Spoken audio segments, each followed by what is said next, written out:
Good morning class. Today we are going to discuss about production of sound. Students, आज हम लोग बात करेंगे कि कैसे साउंड का प्रोडक्शन होता है.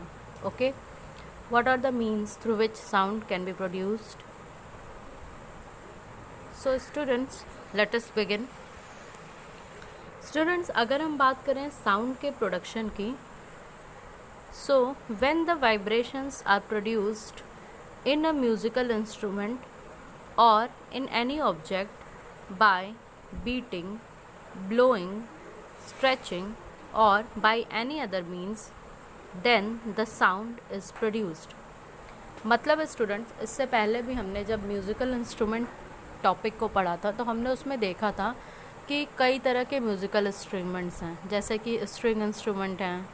तो अगर हम स्ट्रिंग इंस्ट्रूमेंट की बात करें, वायलिन हो गया या गिटार हो गया, तो जब हम उसे स्ट्रेच करते हैं तो उनके अंदर वाइब्रेशंस होती हैं. ठीक है, उस वाइब्रेशन की वजह से क्या होता है, साउंड प्रोड्यूस होता है.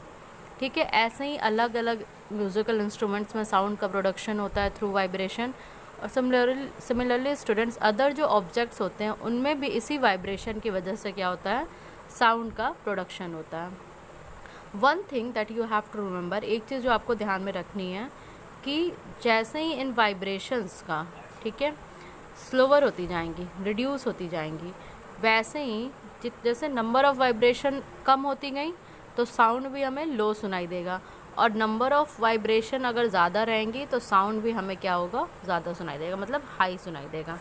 That means number of vibrations अगर हाई है तो साउंड भी क्या होगा, हाई होगा.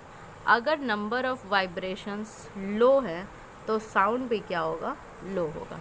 ओके, नाउ स्टूडेंट्स, यहाँ पे कुछ एक्टिविटीज़ दी हुई हैं, एक्टिविटी 1, एक्टिविटी 2, जो ये शो कर रही हैं कि कैसे साउंड का प्रोडक्शन होता है.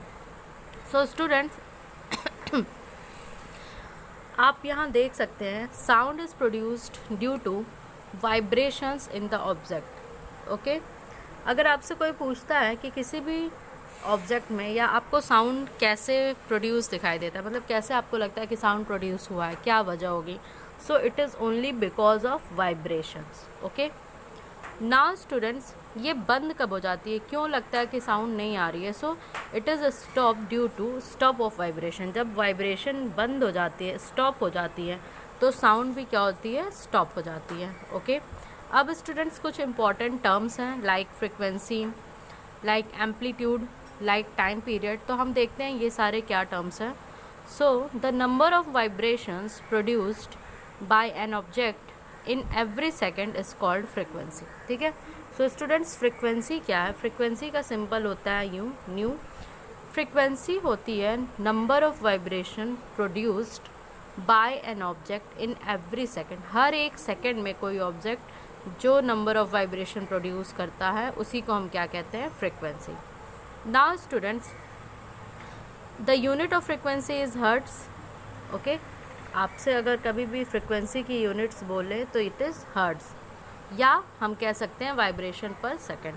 मोस्टली हर्ट्स देखने को मिलती है. ओके, नाउ स्टूडेंट्स, अगर हम बात करें what is amplitude, so maximal displacement of the vibrating object from its mean position is called amplitude. मतलब अपने mean position से कोई भी ऑब्जेक्ट, ठीक है, जो कि वाइब्रेटिंग है, वाइब्रेटिंग ऑब्जेक्ट कितना डिस्प्लेस हो रहा है उसे ही हम क्या कहते हैं, amplitude. And students, at last we will discuss about time period. What is time period? So the time taken by a vibrating object in completing one vibration is called time period. ठीक है, कोई भी जो vibrating object है उसको एक vibration complete करने में जितना टाइम लगता है उसे हम क्या कहते हैं, टाइम पीरियड. सो स्टूडेंट्स, ये कुछ टर्म्स थे, ये आपके एग्ज़ाम में भी डेफिनेशन के तौर पे आ सकते हैं. Now we will see what is the audible range of human being. अब हम देखेंगे कि ह्यूमन बीइंग की ऑडिबल रेंज क्या है, मतलब किस रेंज तक, फ्रिक्वेंसी की किस रेंज तक हमें साउंड सुनाई देता है. सो स्टूडेंट्स, हम लोग का जो ईयर है, ठीक है, it can hear only frequencies with in certain limit. कुछ लिमिट तक ही फ्रिक्वेंसीज को सुन सकता है.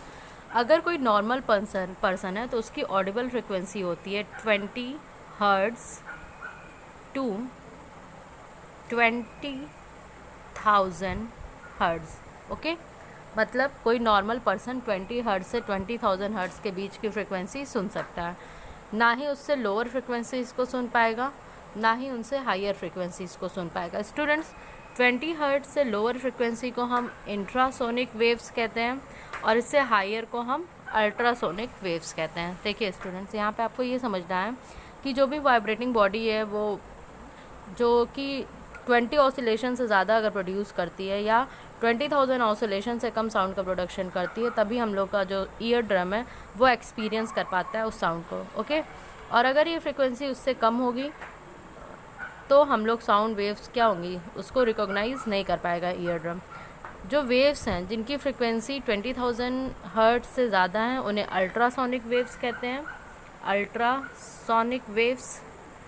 और स्टूडेंट्स, जो 20 हर्ट्ज से कम की हैं उन्हें हम क्या कहते हैं, infrasonic waves. Okay, now students, कुछ एनिमल्स होते हैं जैसे कि डॉग्स हो गए, उनके ये पावर होती है कि वो अल्ट्रासोनिक वेव्स को या फ्रिक्वेंसीज़ को कैच कर सकें। जैसे कि बैट ही है, उसको पावर है कि वो प्रोड्यूस कर सके या सुन सके अल्ट्रासोनिक साउंड्स को।